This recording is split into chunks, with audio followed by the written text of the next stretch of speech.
Hi friends, আমি চলে এসেছি এই গরমে আম দিয়ে পার্শে মাছের একটা দারুণ রেসিপি নিয়ে। তোমরা চলো কি করে করি আম আর পার্শে। আমাদের গ্রামের দিকে বলে তারি মাছ।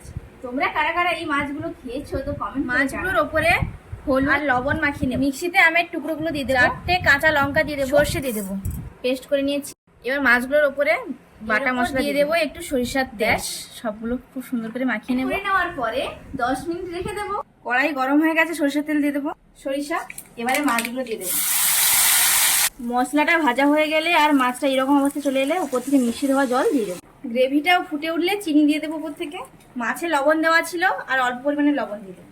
একদম লো আঁচে ঢাকা দিয়ে দিয়েছিলাম। ওপর থেকে চেরা কাঁচা লঙ্কা আর সরিষার তেল একটু ঘুরিয়ে দিলেই রেডি আমতারি।